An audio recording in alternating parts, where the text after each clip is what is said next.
Hey everyone, welcome back to SCM Hire. So, starting something new today, a series called Strategy. Okay, once in a month, one company, one big move that changed everything for them.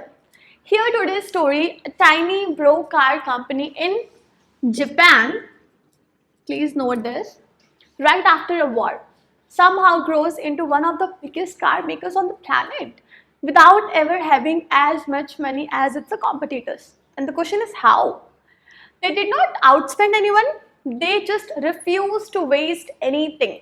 This is the story of Toyota and the strategy that changed factories forever. So the point is a small company with a big problem. I'm talking about Toyota Japan in 1950s.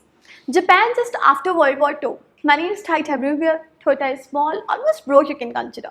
So meanwhile, American car companies are printing cars using a method that needs a lot of cash, build huge batches, fill giant warehouses with spare parts, just in case anything goes wrong. I'm talking about the mass production, what they were doing that time.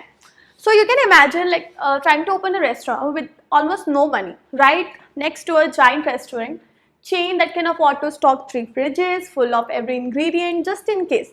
So you clearly can't copy them, right? So what do you do instead?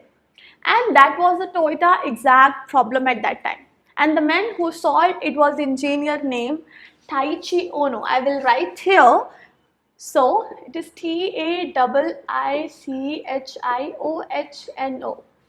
Okay, his answer was not find more money, it was stopped wasting the money we have. He was very clear with this logic. So the big idea is just in time, means make it only when someone actually needs it. Okay, that is the whole idea.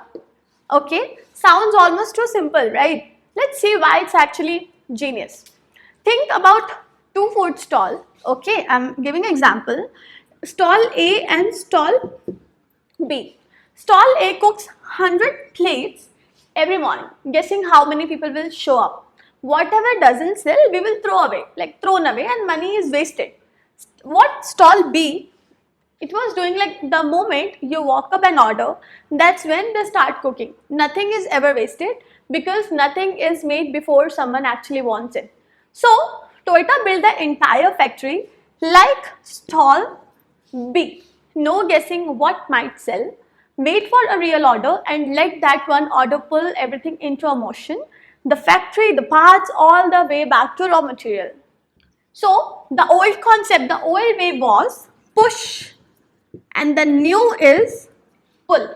Push means you need to guess demand, okay, and then you can make it as per the guess number, and then you can hope it will sell.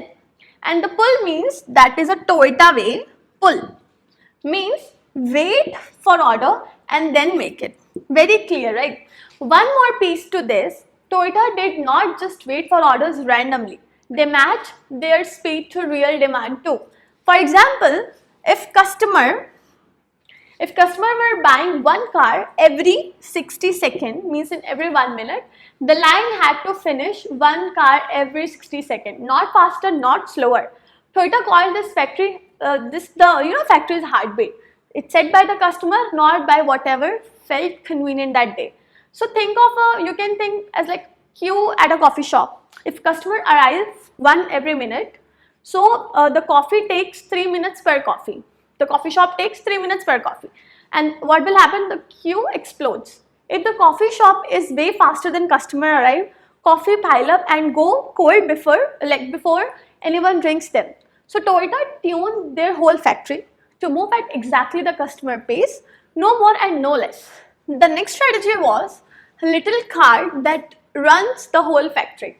So, but here is a real question. If nobody is guessing anymore, how does the guy making screws know when to make more screws?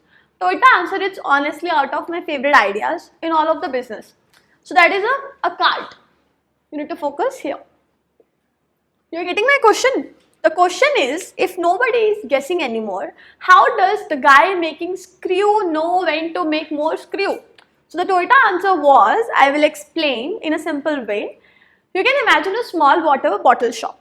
Okay, behind the counter, there are always exactly 10 bottles on the shelf, right? Not more, not less.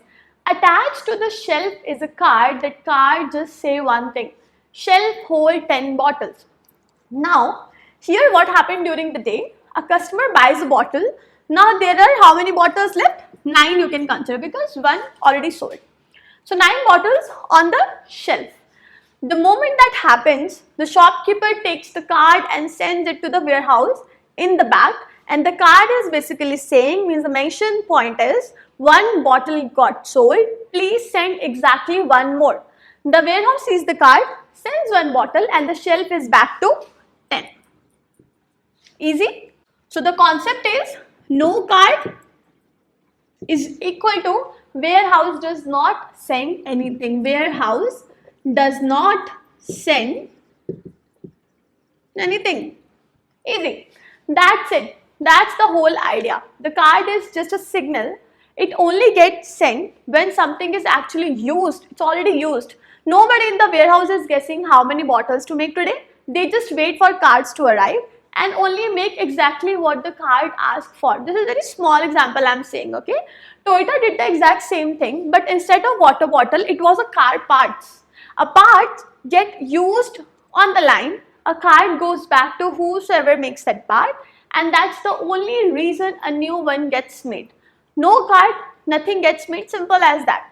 And this tiny habit stops something Toyota feared more than anything else. So the concept is, if making extra,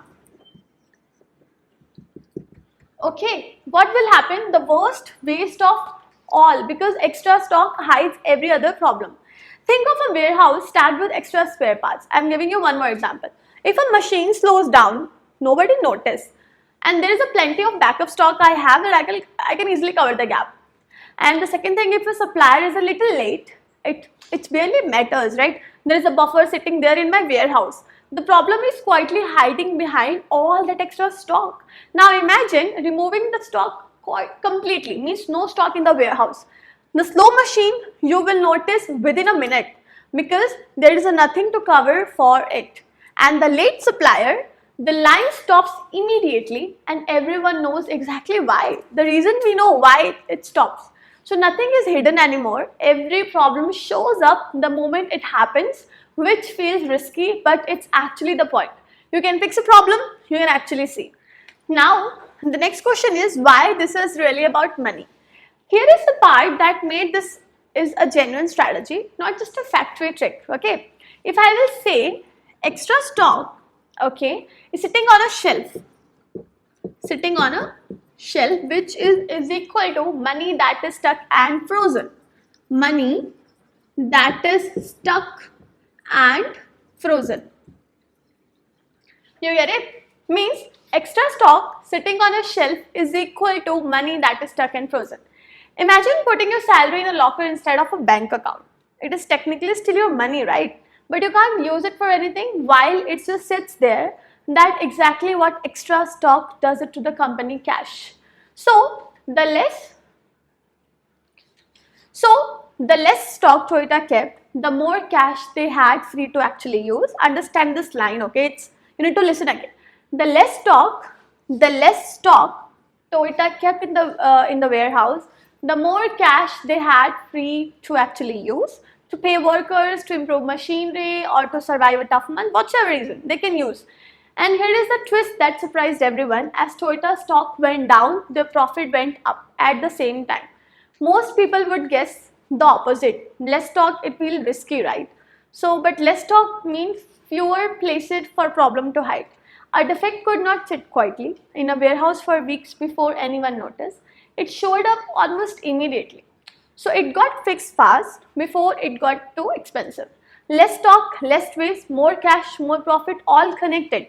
Less stock, less waste, okay, you can notice more cash, more profit, all connected. Remember the thing, extra stock is not a safety blanket, it is a frozen cash. The less you freeze, the more you actually have and you can use, right? So what actually happened to Toyota? The situation was a small cash poor Toyota could not copy America's expensive mass production model. The decision was that Taiji Ono built a system that made things only when truly needed, run by simple Kanban cards, and the result was as stock kept shrinking, profit kept climbing. So what actually happened to Toyota? The situation was a small cash poor Toyota could not copy America's expensive mass production model, and the engineer built a system that made things only when truly needed, run by simple Kanban cards. And as stock kept shrinking, the profit kept increasing. Toyota got close to almost zero spare stock while quality actually improved. And the lesson was this one idea eventually became the blueprint the whole world now calls lean manufacturing, copied by factories everywhere in almost every industry to this day. A tiny broke car company changed the way the entire planet manufactures things, not with money but with a discipline.